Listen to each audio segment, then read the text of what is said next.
Drag Out the Vote has connected over 750,000 voters through organizing efforts across the United States. I'm here with Chris Diaz. He is the executive director of Drag Out the Vote.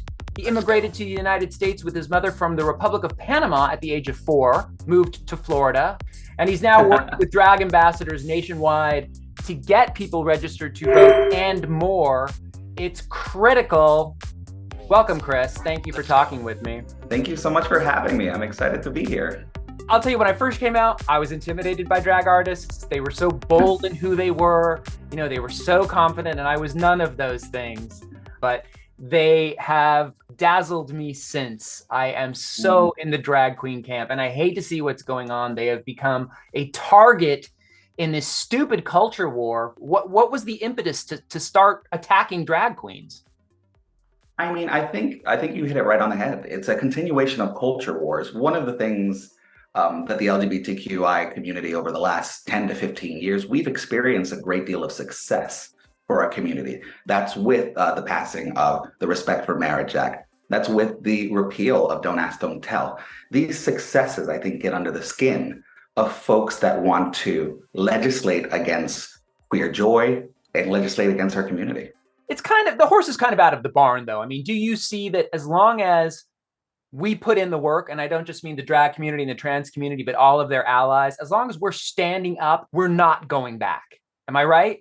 We're not going anywhere, but to stay where we are, to continue to have this seat at the table, we need our allies and we need everyone to get involved. The drag bill in Tennessee specifically targets drag artists as, seeks to label them as male and female impersonators.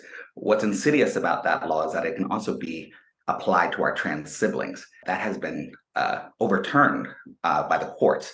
But as we've learned from the Dobbs decision last year, that we can't simply rely on the courts to hold our rights in perpetuity. There has to be legislative solutions to this. Man, you nailed it. And we always need to stay alert. Maybe some of these laws will get repealed, but we can't sit down then. Exactly. No. And that's one thing that I want to caution people against, is saying, well, it won't happen to us or it won't happen here. We still have to remain vigilant, even in these kind of bastions of what we consider more progressive spaces. As an individual, one might sit at home in front of their television set and think, well, I wish I could do something, but I don't know what to do. How does Drag Out the Vote work? What Drag Out the Vote does is we work with our drag ambassadors on the ground to provide them the resources necessary to educate, register, and turn out voters.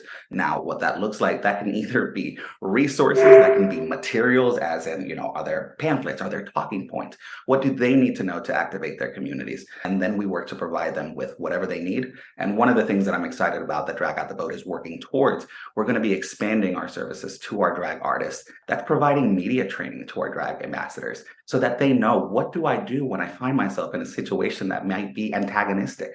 These are the things that the artists should and need to know so that they can avail themselves of their rights and that they can be safe and secure in their own communities. I want to say also, if you go to a drag performance, make it a point to get a picture with that drag performer and put that picture on social media. Instagram it, TikTok it, Twitter it, Facebook it. Let people know that you stand with this group of performers and activists. And let me add, and tip them. Tip your queens. The first rule of seeing a drag show, yes, Kiki, take your pictures, do all of that.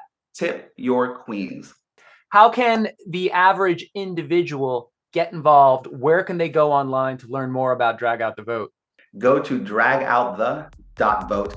From there, the first thing that you can do is verify your voter registration. That is the very first thing you need to do to be engaged and to support this community. Because we can't do anything if we don't have a seat at the table and we don't avail ourselves of the rights that people have worked and fought hard for. I want to underscore that website because it is unique. DragoutThe.vote. I love what you do. You're friends with my friend Fennell. You're making the rounds.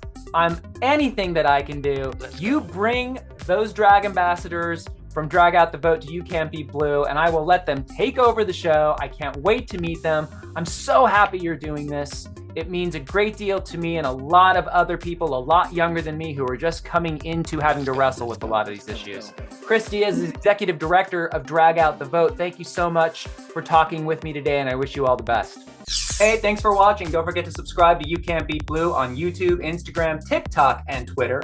And you can send your questions and comments to me directly at youcan'tbeatblue@gmail.com. I answer them all.